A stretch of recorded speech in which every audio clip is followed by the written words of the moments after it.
He wouldn't want you clinging to this junk, Amanda sneered, yanking the bracelet off her mother-in-law's wrist in the jewelry store.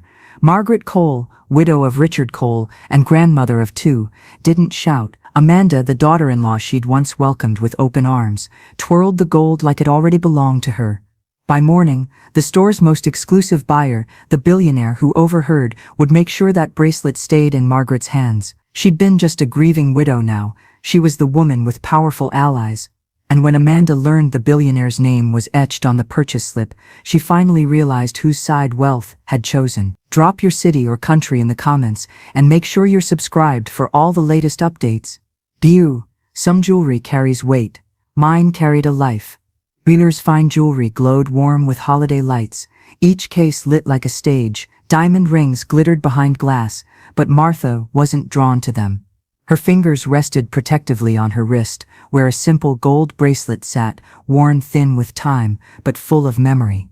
Walter had given it to her for their 30th anniversary. He'd fastened the clasp himself, whispering, "For every year I've loved you."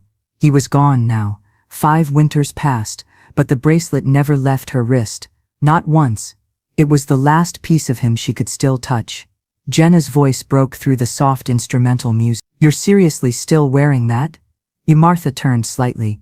Her daughter-in-law stood beside her, in a caramel-colored coat, arms crossed, face curled in that familiar smile, polite enough to pass in public, sharp enough to cut. "It's sentimental," Martha said evenly. Jenna laughed under her breath. "It's outdated, you could do better." She turned to a glass case. "Honestly, it's embarrassing. I'd never let my mother wear something that old in public." She didn't need Jenna's approval, but that never stopped the girl from offering it anyway. "Come on," Jenna said, tapping on the glass. "Look at this one. Gold. Clean. Modern. We'll get the engraving redone, if that's what's holding you back." Martha placed her other hand over the bracelet. "No," like Jenna had come looking for a fight. "Yours." "No. Yours." "Seriously," Jenna muttered. "Just let it go already." Yours. But something about today felt different. The bracelet slid free with a metallic snap. Yours. A sharp breath escaped Martha's lips as her arm dropped back. The air in the store shifted. A couple at the watch counter turned. A clerk paused mid-ring polish. No one spoke. Martha stared at her bare wrist, skin pale where the bracelet had lived. It felt like something had been ripped from under her skin, not just off it. Jenna dangled the bracelet between 2 fingers, smirking. "See? That wasn't so hard." "Then, yours. Touch it again," a voice snapped, low and deliberate. "And you'll answer to me. Yours." Everything stopped. Yours. Everything stopped. Yours. A man had stepped out from behind the diamond case, tall, sharply dressed, his charcoal coat draped like a tailored threat. His hair was dark at the roots, silver at the temples, and his voice carried a weight the room hadn't heard before. He wasn't angry. He was measured, like a man used to being listened to the first time. "Yours." Jenna blinked at him. "Excuse me." "Yours." He stepped forward once, calm, controlled. "I said," he repeated, "put the bracelet down, or find out what happens next." "Yours." For a second, just a beat, Jenna looked like a child caught mid-lie. "Yours." The bracelet trembled between her fingers, but for the first time in a long time, someone wasn't just watching her be humiliated. Someone was stepping in. "Yours." And whoever he was, he wasn't bluffing. "Yours." And whoever he was, he wasn't bluffing. And whoever he was, he tore memories. He restored dignity. Martha couldn't stop staring. The man wasn't just tall, he carried presence like armor, sharp overcoat, leather gloves, silver at the temples. But it was his voice that held weight. People had stopped moving. Even the holiday music seemed to dim. Jenna tried to recover her smile. "I think you misunderstood. This is my mother-in-law. We were just—" "No," he said simply. "I saw exactly what you were doing." His eyes flicked to the bracelet still dangling from her fingers. "Put it down." Jenna hesitated. Then, with a scoff, she dropped it onto the nearest velvet tray. It landed with a muted clink. Martha stepped forward instinctively, but her hand was still trembling. The man turned to her now, and his entire demeanor shifted, softened. Are you all right? He asked gently. Martha nodded slowly. I think so. He reached down and picked up the bracelet with both hands, not like jewelry, but like something sacred. With careful precision, he held it out to her. May I? Martha nodded again. He clasped it back around her wrist. Secure, steady. His fingers were warm against her skin. There, he said. Back where it belongs. The sales associate, who had watched the whole thing in wide-eyed silence, stepped forward and offered Martha a chair. Would you like some water, ma'am? I'm fine. Thank you, she said softly. But inside, her chest was still buzzing, not just from shock, but from something else. A strange sense of being seen, of being defended. Jenna cleared her throat. It wasn't like that. I was just trying to help her look more modern. You don't help someone by humiliating them, the man said flatly. You don't insult someone's grief just because it makes you uncomfortable. Jenna flushed deep red. I don't even know who you are. Alexander Hayes, he replied, as if that should mean something. It did. Martha blinked. That Alexander Hayes? Local billionaire, real estate magnate, philanthropist. His face had been on the cover of Seattle Business Monthly last spring, smiling with the governor during a charity housing initiative. He didn't look like he belonged in a jewelry store. He looked like he owned it. Jenna straightened. Well, this is a family matter, Mr. It's not your concern. It became my concern, he said, when I saw you rip a bracelet off an elderly woman's wrist without her consent. The word elderly didn't sting, surprisingly. It was said with care, not pity. Jenna looked ready to fire back, but Alexander had already turned away from her. To Martha, he extended a sleek black business card. If anything like this ever happens again, he said, call me directly. Martha looked down at the card. Heavy stock, embossed print, Hayes Venture. She took it with both hands. Thank you, she said. His voice dropped a register. You don't touch legacy. Not ever. Behind them, the store had returned to its usual rhythm, but the tension lingered like perfume. Jenna huffed and walked off toward the exit without a word. Alexander looked back at Martha one last time. I'm sorry you had to go through that today. She nodded, not trusting herself to speak. Her throat was tight, not from pain, from relief. At home, walls heard the fight before neighbors did. You Moors. The front door hadn't even closed behind them before Jenna's voice echoed down the hallway. Do you have any idea how embarrassing that was? Martha set her purse on the entry table, calm on the outside but stone-heavy inside. She hadn't spoken a word the entire drive home. You Moors. You Moors. I mean really, Jenna continued, dropping her coat on the stairs. You humiliated me in public, with everyone watching, because you're obsessed with it. It's disturbing. Eric agrees with me. You Moors. Right on cue. Eric stepped into the room, phone in hand, brows furrowed. He barely glanced up. What's going on? Making a scene at Brenner's because I suggested she try something updated. You Moors. Martha's eyes locked on her son. That's not what happened. Maybe we can all just, you Moors. She grabbed me, Martha said. She yanked it off my wrist in the middle of the store. Jenna folded her arms. Maybe if you weren't so emotionally attached to a bracelet, we wouldn't be here. Walter gave me that bracelet. It's all I have left of him. Eric finally looked up. Mom, it's been years. You've got to stop letting old things cause new problems. Martha stared at him. Old things, new problems. The boy she had raised, the man who now looked through her, like she was just inconvenient. She turned without another word and walked down the hallway to her bedroom. The door clicked shut behind her, but the walls still echoed with voices. Jenna's shrill frustration, Eric's exhausted neutrality. She sat on the edge of the bed and unclasped the bracelet, resting it on the nightstand like she always did at night. And she reached into her coat pocket and pulled out the business card. Alexander Hayes. It sat like a question in her palm. Maybe it was just kindness, maybe it was charity. But something about his words stayed with her. You don't touch legacy. She ran a finger over the gold print. Call me if this happens again. She wouldn't. Of course not. It wasn't his problem. She was used to swallowing disrespect and calling it peace. She turned off the light, lay back against the pillows, and tried to steady her breath. And the house had gone quiet. You quiet. You quiet. A cold gust from the hallway slipped under the door. She turned back to her nightstand, instinctively reaching for the bracelet to hold in her sleep like she always did when she needed Walter close. But the bracelet wasn't there. Nothing. The bracelet was gone. Yukon. Misplaced. Gone. Yukon. Her breath caught in her throat. Yukon. No noise. No footsteps. No slammed door. She finds the bracelet missing from her nightstand. Yukon. Grief can be stolen in silence. Yukon. Martha tore through the drawers, jewelry box, scarf bin, even the small velvet pouch Walter's watch used to live in. Empty. She dropped to her knees beside the nightstand and scanned the carpet. Nothing. The bracelet was gone. She stood slowly, heart hammering. Her room had been undisturbed, no broken locks, no forced entry, just stillness and absence. She opened the bedroom door. Jenna stood at the end of the hallway, holding a mug of coffee. Something wrong? She asked, with a falsely sweet tilt of her head. Martha's voice was tight. Have you seen my bracelet? Jenna blinked.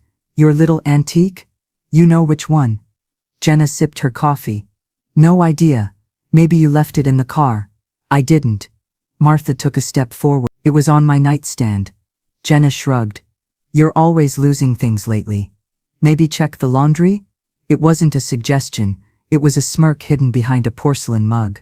Martha turned away before she said something she couldn't take back. Eric was in the living room, feet propped on the ottoman, half watching a sports channel. She stood in front of him, hands shaking. It's gone. What is? My bracelet. He barely looked up. Maybe it rolled under the bed. I've checked everywhere. Eric leaned his head back against the couch, exhaling like she was draining the oxygen out of his weekend. Mom, it's probably around here somewhere, just relax. She stared at him. You really think I'd lose that? He didn't answer, which told her everything. She walked out the front door before her hands could turn into fists. The wind outside had teeth. She pulled her coat tighter as she reached for her phone. Brenner's jewelry answered on the second ring. Hi. This is Valerie speaking. How can I help you? Martha cleared her throat. Yes, I was in your store yesterday. I wanted to ask if by any chance you found a gold bracelet? It has initials on it. WADI and M. A pause. Let me check with the manager. Hold. Please. She waited, pacing beside the sidewalk, her breath clouding the air. 2 minutes passed. Then 5. Valerie came back. I'm sorry, ma'am. We haven't had anything like that turned in. Was it lost here? No. Martha said softly. Thank you. She ended the call, her hand tightening around the phone. She knew who had it. Knew without question, but proving it. She had no proof, no witnesses. Just a history of theft that people insisted on calling misunderstandings. As she lowered the phone, it buzzed in her palm. Unknown number. She hesitated, then answered. Mrs. Whitaker? The voice said. This is Alexander Hayes. Martha froze. Yes, I hope I'm not intruding. I wanted to check in after yesterday. Make sure you were all right. Martha swallowed. Her voice cracked. Actually, I'm not. She told him everything. Her quiet words unspooled into the air. How she'd gone to bed with the bracelet beside her and woken up to an empty space. How Jenna had smirked. How Eric had dismissed it. When she finished, there was silence on the other end. Then Alexander said, You should know something. Martha waited. I happened to stop by an appraisal office this morning, he said. And guess who was ahead of me in line? Martha's stomach dropped. She didn't get far. Alexander continued. No ID. No paperwork. No sale. But I recognized the bracelet immediately. Her knees went weak. She leaned against a street lamp to stay upright. I didn't say anything then, he added, because I didn't want to embarrass her, or you. But now, can I get it back? She asked quietly. Yes, I spoke with the owner. He agreed to hold. I can take you there now if you'd like. Martha closed her eyes. She was still shaking. But beneath the fear, something else stirred. Resolve. The bell above the pawn shop door let out a sharp chime as Martha stepped inside behind Alexander. The place smelled faintly of metal and mildew. Old coins, tarnished chains, forgotten things lined the shelves like relics of regret. But she only had eyes for the bracelet. It sat behind the glass counter, coiled like a snake. Small, dull in this lighting, but unmistakable. Wadi and She moved toward it like it might vanish. A man emerged from the back room, late 50s, balding, hands stained with years of polishing things he'd never owned. His name tag read Hank. Alexander spoke first. "You're the owner." "I am." Alexander offered his hand. "Alexander Hayes. I called earlier." Recognition flickered in Hank's eyes. "Right. You're here for the bracelet?" Martha stepped forward, her voice barely above a whisper. "It's mine." Hank nodded slowly. "I figured as much when she couldn't prove ownership. No ID. No receipt. No backstory." "She?" Martha asked, though she already knew. "Tall. Blonde. Mean attitude." Hank said. "Tried to charm me first. Got real nasty when I said I couldn't buy without proof." He looked down at the bracelet behind the glass. "She stormed out. But I kept it here. Something told me it wasn't hers." Martha exhaled for the first time in what felt like days. "Do you need anything from me?" she asked. Hank shook his head. "No, ma'am. You want it? It's yours. No charge." Alexander slipped a folded $100 bill across the counter anyway. "For your honesty." Hank raised an eyebrow. "Not necessary. I insist." He pocketed it without argument. Hank reached under the glass, pulled the bracelet out carefully, and placed it in Martha's hands. The metal was cool, familiar, heavy with meaning. She ran her thumb over the engraving. "Thank you," she whispered. "More to the bracelet than to the men." Alexander's voice softened. "You okay?" She nodded. "I didn't think I'd see it again. You shouldn't have had to go through this." Martha looked at him. There was no judgment in his face. Just presence. "I don't know why you're helping me," she said quietly. "Because someone should have helped you a long time ago." She didn't answer. Couldn't. Not without her voice break. So she held the bracelet, both hands cupped around it like a flame in the wind. Alexander stepped aside, giving her space. Outside, the wind howled, and car tires splashed through a slushy street. Inside, it was still, until the bell above the door shrieked again. "Jenna." Martha's stomach dropped. Jenna's eyes locked instantly on the two of them. Alexander standing close. Martha clutching the bracelet. "You've got to be kidding me," Jenna snapped, walking in without hesitation. "You brought him here?" The pawn shop owner froze, clearly recognizing her. Martha didn't move. "You tried to sell it." "It's mine too," Jenna said. "Walter was Eric's father, remember?" "You didn't know him," Martha said. "You didn't even show up to the funeral." Jenna looked at Alexander. "You really think this woman isn't manipulating you?" Alexander's voice was like ice. "I watched you rip it off her wrist. That bracelet's a guilt trip, not a legacy," Jenna hissed. "She wears it to control my husband." "No," Martha said, stepping forward. "I wore it because it's the only part of Walter I had left." "And you tried to take that too." Jenna's lips curled. "Enjoy the attention while it lasts." She turned on her heel and stormed back out, the bell shrieking one more time. Silence returned. Alexander looked at Martha. "She won't stop." "I know." "Then maybe it's time you stop facing her alone." Martha sat in the passenger seat, the bracelet now warm against her wrist again, as if her skin had never let go. But her mind was anything but calm. She knew Jenna wouldn't let it end at the pawn shop. She was. Later that evening, just as Martha finished washing a few dishes, Jenna stepped into the kitchen like a storm wrapped in perfume. "So what was that?" she said sharply. "Your new boyfriend?" Martha turned slowly. "Excuse me, you really played that scene today," Jenna said, circling the island counter like a predator. "Poor widow. Evil daughter-in-law. Big rich man saves the day." "I didn't ask him to do anything," Martha said. "You're the one who tried to sell my bracelet." Jenna laughed. "Short and cruel. Walter wouldn't have wanted you holding on to things like that. You used that bracelet to guilt Eric. To stay in this house." Martha set down the dishcloth. "Eric is a grown man.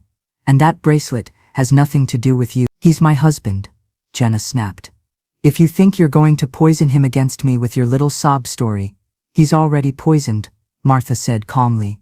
"And you're the one who fed it to him." Before Jenna could respond, a knock came at the front door. 3 firm taps. Martha stepped around her and opened it. Alexander stood on the porch, coat collar turned up against the wind. "I just wanted to make sure you got home all right," he said. Jenna's voice shot from the kitchen. "Of course she did. She's very good at playing helpless when men are around." Alexander's expression didn't change. "I came because she deserves backup." Jenna walked right up behind Martha and looked him over. "Do you make a habit of inserting yourself into strangers' family?" "I make a habit of stopping bullies," he said. "No matter what they're wearing." Jenna's face flushed. "You don't know anything about this family." Alexander looked at Martha. "Can I come in?" Martha nodded, stepping aside. Jenna hissed something under her breath and stormed into the living room. Alexander took off his gloves, calm and controlled. "She's spiraling. I know. She won't stop until Eric chooses." Martha lowered her voice. "He already has." Alexander's eyes scanned the room. "May I show you something?" He pulled out his phone and tapped a few times, then turned the screen to face her. It was a still frame from the pawnshop's security footage, Jenna holding the bracelet, clearly trying to negotiate with the man behind the counter. "I asked the owner to save the footage in case you needed it." Martha stared at the screen, the evidence cold and absolute. "You don't have to use it," Alexander said, "but you can." At that moment, Eric walked through the door, briefcase in hand. He looked from Alexander to Martha, then to Jenna, who crossed her arms with practiced innocence. "What's going on?" Jenna was ready. "Your mom brought him into our house. She invited me," Alexander said, "after your wife attempted to pawn a bracelet that didn't belong to her." Eric's eyes narrowed. "That's not what she told me." Martha stepped forward. "There's video. From the store, you can watch it yourself." For a second, Eric just stood there, torn between two worlds. Then with a sigh that seemed rehearsed, he walked past both of them. "I'm not getting in the middle of this." "You already are," Martha said softly. Jenna moved to follow him, then stopped just short of the hallway. She turned back, eyes full of fire. "You want to play hardball? Fine." She opened her bag and pulled out a folded document. "This is what happens when you drag outsiders into family business." She tossed it on the counter. Martha unfolded it, with trembling fingers. 30-day eviction notice. Signed by Eric. Martha stared at the document. The words blurred, but one line stood sharp and clean. "Notice to vacate. 30 days. Why?" Her voice came out small, dry. Eric didn't even look back. "It's not personal, Mom. Jenna doesn't feel safe in this house anymore." Martha blinked. "From me?" "She says the stress is affecting her health." Martha felt like her ribs had caved in. "I raised you in this house," she whispered. "You took your first steps down this hallway. You broke your arm on that staircase. And now I'm a threat?" Eric rubbed his temple. "This is just temporary. We'll help you find a place." "I already have a place." Her voice was steel now. "It's here." But Eric had already disappeared into the hallway. Jenna smirked from the corner, arms folded. "You always said you wanted quiet. Well, you'll have plenty of it." Martha folded the paper with steady hands, though her insides were cracking. Later that night, she sat in the dark of her room, the bracelet back on her wrist, the eviction notice on her lap. The house was quiet, but not peaceful. The silence felt surgical, disinfected of love. She didn't cry. Grief wasn't new. But this kind, this betrayal, this was a first. Her phone lit up. A message from an unknown number. "Alexander Hayes. I meant it. You don't have to go through this alone." She hesitated, then replied, "Martha, he gave me a 30-day eviction notice. From the house Walter and I built." 3 dots appeared. Then, "Come stay in one of my guest apartments. Safe, quiet, rent-free, no strings attached." Her thumb hovered over the screen. Pride wrestled with reality. But pride didn't pay rent. And safety? That had become priceless. Still, she didn't reply. Not yet. The next morning, she came down the stairs, suitcase in hand, her clothes packed, her dignity folded neatly on top. Jenna was in the kitchen, sipping coffee like she was hosting brunch. "You're leaving already?" she asked, fake surprised. "I am. Where will you go?" Martha looked her dead in the eye. "Somewhere you'll never be invited." Jenna chuckled.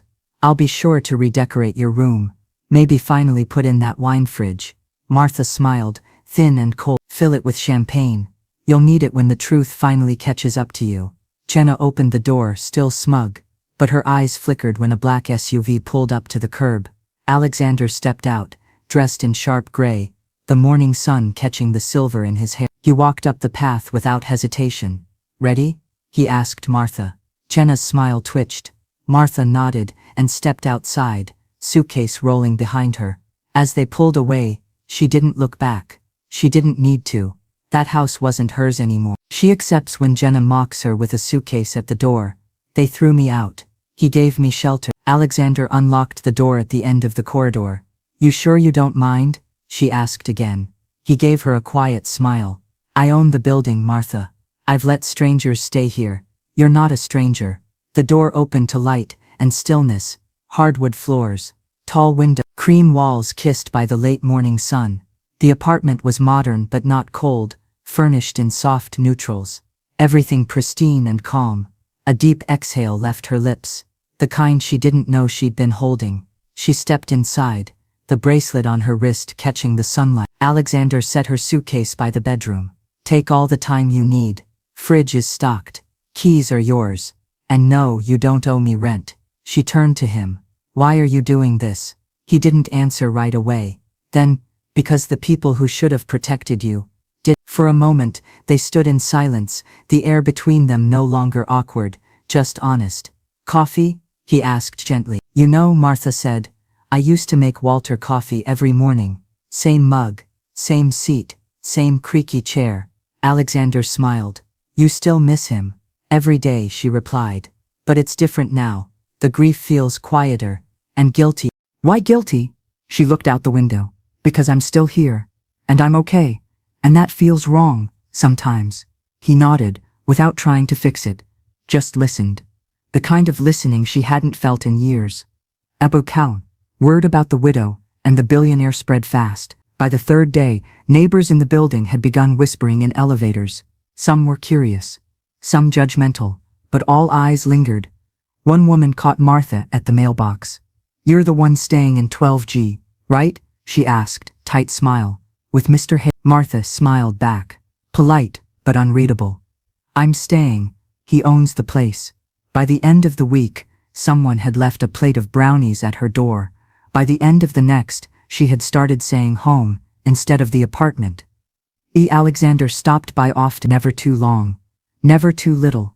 They shared late lunches, walked the block, talked about books, politics, grief, laughed once, really laughed, over a broken coffee grinder. She never asked about his past. He never pressed about hers. It was, for once, not about survival. It was connection. One Friday evening, he knocked at her door, holding a dark blue envelope. "Doing anything tomorrow night?" he asked.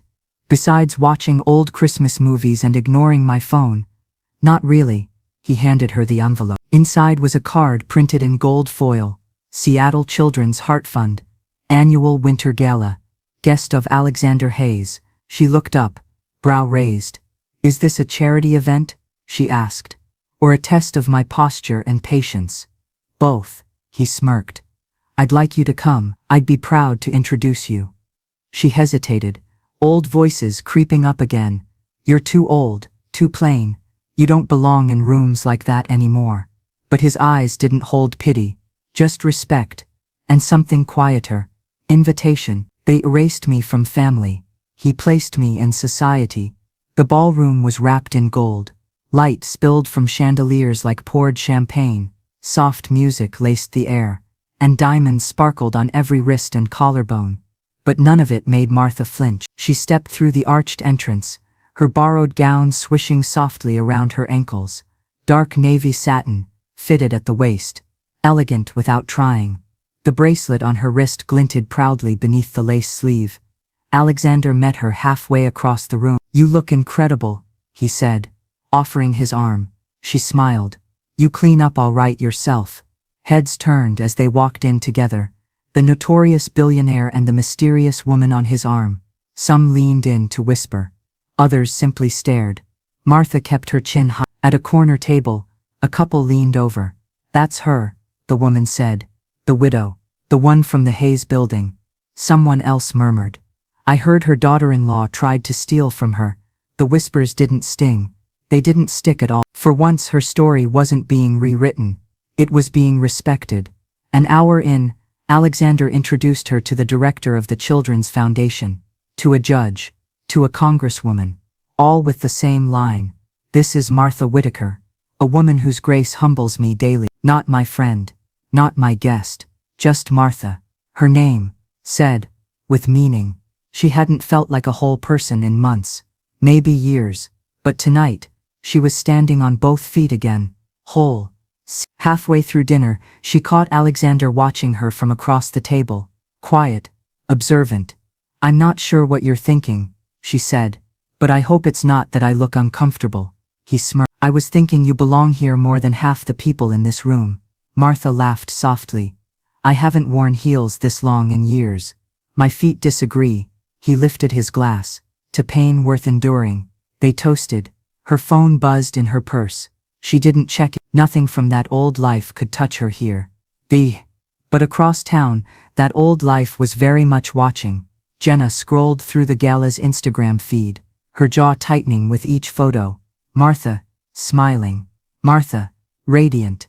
Martha, next to Alexander. Eric stood behind her confused. Is that my mom? She's parading around like some queen, Jenna snapped. He's flaunting her like a damn trophy. Eric frowned. What's she even doing at something like that? Jenna turned slowly. He's rich. She's desperate. Use your imagination. Eric looked down at his phone, troubled.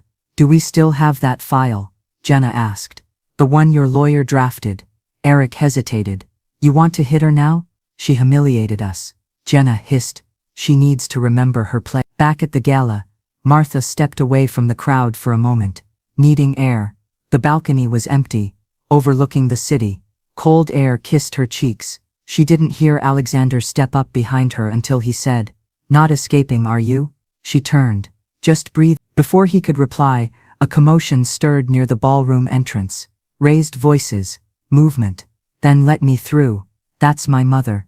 Martha's body stiffened. Eric. He pushed through two staff members, red-faced, hair disheveled. Jenna trailed behind him, more composed but burning with fury. Alexander stepped in front of Martha in an instant. This is private, he said sharply. You're not on the guest list. Eric pointed at his mother. You think you can just run off and play rich after everything you've done? Everything I've done? Martha asked, voice low. You left us with nothing. She laughed once. A bitter, breathless sound. You kicked me out of my own home. I want what's mine. Eric snapped. Security flanked him. Alexander turned. Escort them both out. Jenna's eyes flared. You'll regret this. I already do, Alexander said flatly. They were gone in under a minute. Martha gripped the balcony railing. You okay? He asked. She didn't answer. But this time, the tears in her eyes weren't from weakness. They were from relief. Eric crashes the gala demanding money and gets thrown out. The son I raised now raised his hand for greed. The gala, the champagne, the music, it all faded behind her like a mirage. What stayed sharp was Eric's voice echoing across that ballroom. I want what's mine. She gripped her bracelet as if it were a railing on a sinking ship. Alexander watched her from the corner of his eye but said nothing. He gave her silence, not questions, and in that silence, she found strength. The next morning her phone rang. Eric. She let it ring twice, then answered. What do you want? She asked. I want to talk. Just No, Jenna? Just me. She paused, then agreed. He showed up to the apartment midday, dressed in a pressed shirt like he was going to a meeting. When she opened the door he stepped in without asking. Nice place, he muttered, glancing around. You really upgraded Martha crossed her arms. Say what you came to say. Eric exhaled, then launched in. Look, I get it. Things got messy. But you being with that man, Hayes, it's making people talk. So it's humiliating. For who? You? Her voice sharpened. You think I'm humiliating this family? After what you and Jenna did? We didn't do anything illegal. No, she said. Just immoral, cruel, spineless. He raised his voice. You made me look like a failure in front of my wife. I didn't have to make you look like anything, she shot back. You did that all by yourself. Eric's eyes narrowed. You think you've found a way out? Found someone better? You don't even know him. I know this. Martha said, her voice low but clear. He never made me feel small. Eric's face twisted. So that's what this is? He's buying your affection, letting you pretend you're somebody? I am somebody, Eric. I always was. You just stopped seeing it. A silence stretched between them. Then his tone changed. I talked to a lawyer, of course he had. He says the bracelet could be considered part of Dad's estate. Martha's chest went still. Excuse me? You weren't legally gifted it in the will. It has monetary value. Technically, it might be considered shared property.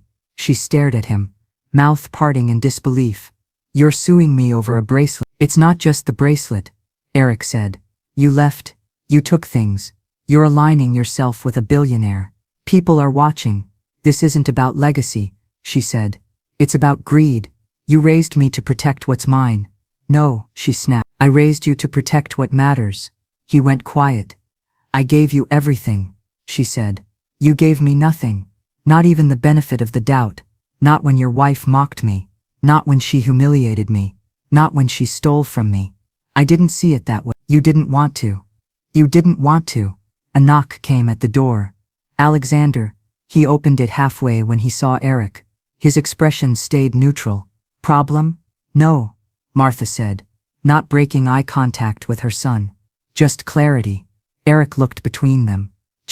I'll see you in court, he muttered, and walked out. Out. Alexander stepped inside slowly. I'm sorry, he said. Don't be, Martha replied. He burned the bridge. I just finally stopped standing on it. She turned toward the window. Her hands weren't shaking anymore. Alexander walked beside her, quietly. Whatever they try, you won't face it alone. She nodded, not needing more words. But deep down she knew this wasn't the end. It was the start of war. They thought I'd crumble under oaths. I stood with truth. Out. The courtroom smelled of wood polish and nerves. Martha sat straight in the witness box, palms folded in her lap, bracelet glinting beneath the sleeve of her blazer. Across the aisle, Eric leaned toward his attorney, whispering something. Jenna sat beside him, lips tight, sunglasses still perched on her head like armor. Martha didn't look at them. She looked at the judge, neutral, professional, but like she'd seen one too many families turn love into leverage. The clerk called the case number. Papers shuffled. Chairs creaked. Then Eric's attorney stood. We are here to address a breach in estate division. He began. Specifically, the misappropriation of a valuable family heirloom, a gold bracelet with potential historical and financial worth. My client, the son of the deceased, was denied rightful inheritance by the defendant, Martha's lawyer, sharp, soft-spoken, and funded entirely by Alexander, stood calmly. The bracelet in question was a private gift, she countered, given to our client by her late husband during their marriage, long before his death. It holds little monetary value. What's at stake here is not gold, it's dignity. The judge raised a brow. We'll determine that based on facts, not sentiment. Of course, Your Honor. Martha's lawyer slid forward a photocopy of an old letter, Walter's handwriting, dated 2 months before their anniversary. It read simply, Martha, I've ordered the bracelet. No matter what happens next, it's yours. A piece of me, always with you. Signed, W. Jenna scoffed audibly. The judge shot her a warning look. Eric's lawyer tried to shift the conversation to value. The bracelet appraises for approximately That's not sentimental. That's significant. Alexander, seated behind Martha, leaned forward as her attorney stood. We'd like to submit a bank statement, she said, proving the purchase came from Walter's personal account long before estate planning. She paused. We'd also like to submit the plaintiff's financial records. Eric's face drained. The documents showed 4 maxed-out credit cards, a second mortgage, and a pending lien on his business. The plaintiff is not seeking fairness, the attorney said. He is seeking a payday. Murmurs rippled through the courtroom. The judge banged her gavel. One more sound, and I clear the gallery. Out. Then came the turning point. Martha took the stand. I didn't come here to fight my son, she began, voice steady. But I will not let him erase what's mine. She nodded toward the bracelet. That was love, not leverage. It was given to me with intention, with history. You don't need a will for something that was never in question. She paused, swallowing. I taught him better than this. I raised him to protect people, not rob them when they're vulnerable. But somewhere along the way, that lesson faded. She looked at Eric then, not with fury but sorrow. I grieved my husband once. I won't grieve my son twice. There was a long silence. Even Jenna had gone still. The judge finally spoke. I'm going to take this under advisement and issue a written ruling within the next few days. Bang! Court adjourned. Outside, reporters waited. Flashbulbs. Questions. Martha, any comment? Ms. Whitaker, are you and Alexander Hayes in a relationship? She said nothing. Alexander stepped forward, shielding her from the chaos with his car. He opened the car door for her like nothing about her had changed. But inside something had. Martha stayed in the apartment, rarely stepping outside. The bracelet stayed on her wrist, except when she removed it each night and placed it gently on the dresser, as if to remind herself, it's safe now, for now. But her mind ran laps. What if the judge sided with Eric? What if sentiment wasn't enough? What if the law chose greed over truth? She filled the time with tasks: laundry, baking, reorganizing the kitchen drawers, polishing silverware she didn't own. But the noise in her head never quieted until she sat down with a notebook one morning and began to write. Day 1. I wore it on our anniversary and forgot to take it off. Never wanted to after that. Day 2. I remember when he gave it to me. His hands shook even then. Day 3. My son is suing me. That sentence still feels foreign. The journaling became ritual. Not for legal strategy, not for therapy, just to prove to herself she was still here, still intact, still herself. Alexander stopped by often, sometimes with fresh bread from a bakery 3 blocks down, sometimes with no reason at all. One afternoon, he found her on the balcony, staring out at the skyline, notebook in her lap. Still waiting, he asked. Still breathing, she replied. He handed her a coffee, sat beside her. You've handled all of this better than most people would. She smiled, faint and That's the thing about being underestimated for decades. You learn how to hold things in plain sight. They sipped in silence for a while. Then she asked, have you ever been betrayed by someone who shared your last name? Alexander's eyes flickered. Yes, it cost me a brother, and half a company. She nodded slowly. And I built something better, without him. She looked at him. And are you happy now? I'm not sure I know what that means anymore, he said. But I'm not bitter. That counts, she said, leaning back into the chair. That counts for a lot. Jenna, meanwhile, hadn't stopped texting. Each message, more venomous than the last. You think this ends with a court ruling? Keep hiding behind your billionaire. You'll die alone in that apartment. Martha didn't reply.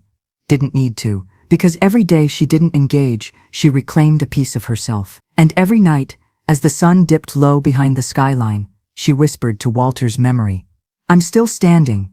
By the end of the second week, she began walking again. First just a few blocks, then to the nearby park. One day, she passed a women's shelter tucked between 2 office buildings. A small hand-painted sign on the window read, Help isn't weakness. She stood outside it for a long time, then walked in. They needed help sorting winter coats. She stayed 3 hours. The next day, she went back. And the next. The stories were different. Abuse, neglect, poverty, but the core was the same. Women pushed out of homes they built. She didn't talk much, just listened, sorted, poured coffee. But for the first time in weeks, she felt like more than someone waiting on a judge. She felt useful again. On a Thursday morning, nearly 3 weeks after the trial, her phone rang. A blocked number. She answered. This is Judge Maxwell's clerk, the voice said. The court has reached a final ruling. Martha's hand tightened around the phone. We'll need you to return in person. Tomorrow morning, 10 a.m. She hung up, looked out the window, then slowly turned to face the bracelet on the table. Still there, still hers for now. But tomorrow, it would be decided. For strength. The courtroom was colder this time, tighter, as if the walls knew what was coming. Eric sat across the aisle, eyes sunken, jaw set. Jenna wore all black like she was attending a funeral. Maybe she thought she. Alexander sat behind Martha, silent, steady, not offering comfort, just presence. The judge entered. No wasted words. This court has reviewed the testimony, documentation, and legal claims filed. Martha didn't blink. The bracelet in question was not part of the will, but sufficient evidence shows it was gifted well before any estate division. Jenna shifted in her seat. Furthermore, the judge continued, the plaintiff's financial motivations, as presented through bank statements and testimony, cast doubt on the nature of the claim. Eric's hands clenched. This court finds no legal basis to reassign ownership of the bracelet. All claims are dismissed. Martha inhaled slowly. Her lungs filled like they hadn't in weeks. One more matter, the judge added. Legal costs, including defense fees, are to be covered by the plaintiffs. Jenna's head whipped toward Eric. What? Court is adjourned. The gavel fell. Sharp.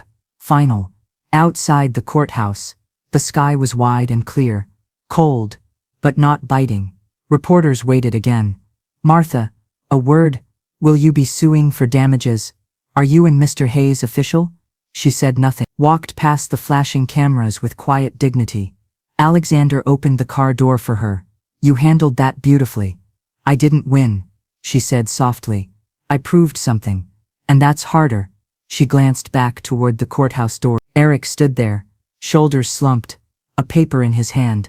Jenna was already walking ahead, not even looking back at him. Their war had been lost not in court, but in consequences, and they would feel them long after the ruling faded from memory. Later that night, Martha sat at her apartment window, hot tea in hand, the bracelet gently fastened around her wrist again, not as armor now, but as memory. She watched the city lights blink on one by one. For years she'd wanted someone to choose her, and today she finally had herself. Alexander joined her on the balcony. No more hearings, no more judges. How does it feel? Quiet, she said, but the good kind. They sat side by side, not touching, not rushing, just, I didn't ask you to. I know, that's what makes it mean more. A long silence followed, not uncomfortable, just full. Then he reached into his coat pocket and pulled out 2 boarding passes. Paris, he said, and a train route through southern France. Leave next week. No pressure. She looked down at the tickets, then back at him. Why me? And for once didn't question it. She'd forgotten how different the light looked in other places. Softer, less burdened. Alexander had slept through most of the flight. Tie loosened, coat folded neatly across his lap. Even in rest he looked composed. She, on the other hand, felt like she'd been cracked open, not broken, just new.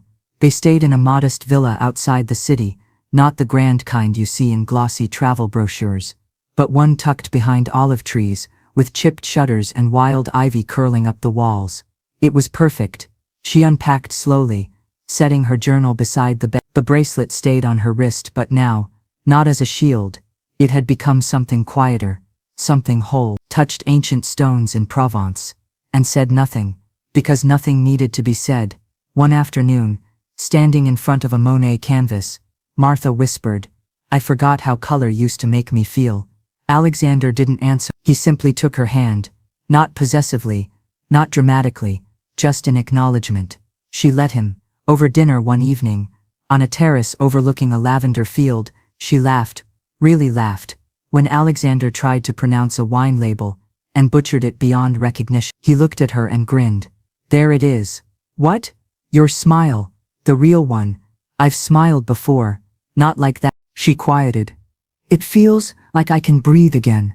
And not because someone gave me permission, because I want to. He nodded, raising his glass. To breathing. They clinked softly. Echo.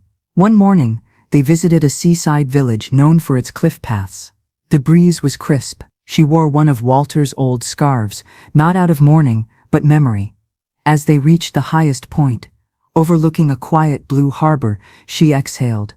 Walter and I always talked about traveling, she said, but we were saving it for later. Then the diagnosis came. Alexander stood beside her, silent.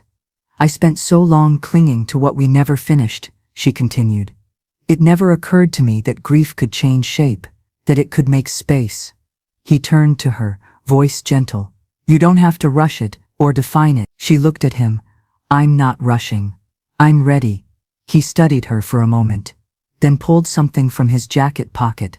A small velvet box. She froze, not with fear, but stunned curiosity. He opened it. Not a ring, a key. Villa in Italy, he said. Quiet, near the water. Yours, if you want it. She stared at it, then at him. Why? Because you lost a home, and built yourself again anyway.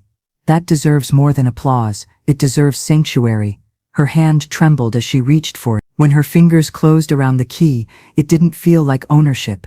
It felt like arrival. The villa sat at the edge of a hillside, where the land sloped gently down toward the Italian coast. Morning sunlight poured across white stone walls and through arched windows framed by flowering vines. The sea stretched wide beyond the cliffs, endless and quiet. Martha stepped through the front door, fingers curled around the key Alexander had given her. The lock clicked into place, like it had been waiting just for her.